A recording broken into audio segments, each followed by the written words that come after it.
बोल जयकारा बोल मेरे श्री गुरु महाराज की जय।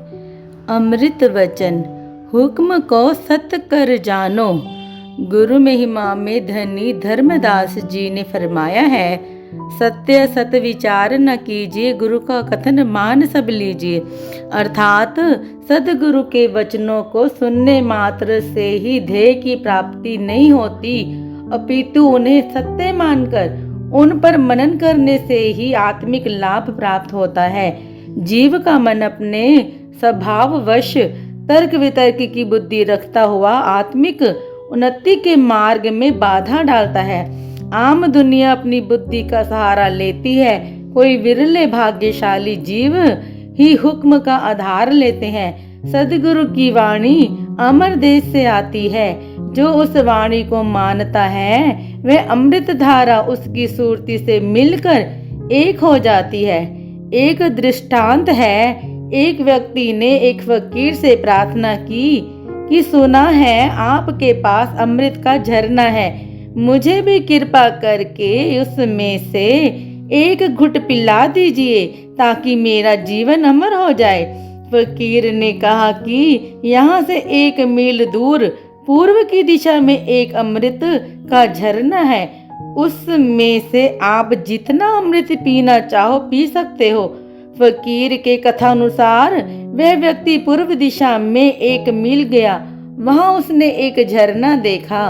उसमें से अंजलि भरकर वह जैसे ही पीने लगा कि एक कौवा जो समीप के एक वृक्ष पर बैठा था, उसने कहा कि सावधान होकर पहले मेरी बात सुनो, उसके बाद ही तुम यह जल ग्रहण करना। वह कहने लगा कि पहले मैं भी तुम्हारी तरह एक मनुष्य था, किसी संत के कहने पर मैंने भी इस झरने का जल पी लिया था और उसे पीते ही मैं कौवा बन गया, इसीलिए मैं तुम्हें इस जल का सेवन ना करने का अनुरोध कर रहा हूँ। ऐसा सुनते ही उस व्यक्ति ने जल से भरी अंजलि वापस झरने में डाल दी और फकीर के पास लौट आया। फकीर ने उस व्यक्ति से पूछा, क्या तुम अमृत पान कर आए हो? उसने कहा कि मैंने अपनी अंजलि जल से भरी ही थी कि एक कौवे ने मुझे अपनी हुई दुर्दशा बताते हुए मुझे वह जल पीने से रोका, इस कारण मैंने अपनी अंजलि से लिया हुआ जल वापस झरने में डाल दिया। फकीर ने अफसोस करते हुए कहा कि तुम कितने अभागे हो जो तुमने हमारे वचन पर अब विश्वास ना करके उस कौवे के बहकावे हुए में आकर अमृत सरोवर के पास जाकर भी अमृत पान नहीं किया। फकीर ने पुनः उसे उसी स्थान पर जाकर देखने को कहा। उस व्यक्ति ने वहां जाकर देखा तो उससे ना कोई झरना दिखाई दिया, ना ही जल और ना ही कोई कुआं। वह समझ गया कि यह सब फकीर की ही रचना थी, उनकी कृपा से ही यह सब अमृत कुंड बना था। मन में पछतावा करते हुए सोचने लगा कि मुझ पर इतनी रहमत भी हुई, लेकिन अपने मन रूपी कौवे के बहकावे में आकर मैं इस अमृत का पान करने से वंचित रह गया। अमृत पैदा होता है सदगुरु के शब्द से, अमर हो जाता है वह जो कोई इसको चख ले। कोई भाग्यशाली ही इस बूंद का रस पान करे, रहे हुक्म में गुरु की आज्ञा को जो है शीश धरे। जो शिष्य सदगुरु के वचनों पर अडिग रहते नहीं, उन अभागों को इस बात का जरा भी इल्म नहीं। गुरु आज्ञा से हो विमुख उनको ना मिलेगी ठोर कहीं, खाए ठोकरे दर दर की होगा कभी निस्तार नहीं। वचन अमोलक सदगुरु के जीव के मन की मैल हरे, कर देवे तन मन निर्मल कोई न संशय भ्रम रहे। वचनों में सुख सिंधु समाया, जो इनका रस पान करे, भक्ति से भर लेवे दामन, जो इनको ही में है धरे। सतगुरु का हर वचन इलाही, कोई न मेटन हार है, शीश चढ़ा जो हृदय में धारे, लेवे जन्म सवार।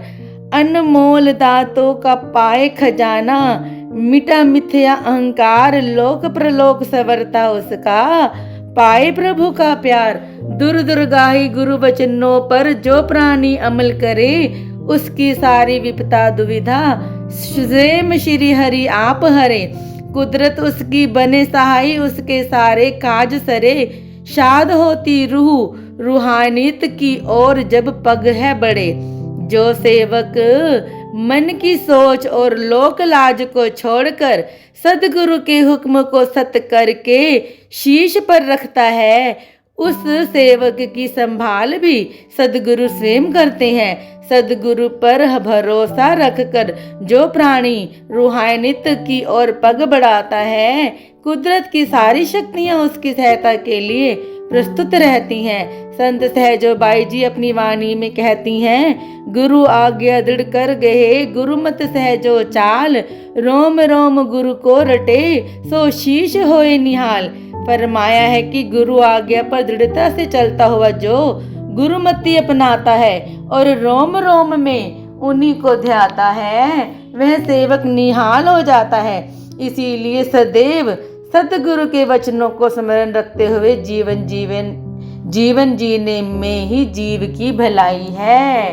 बोलो जयकारा बोल मेरे श्री गुरु महाराज की जय।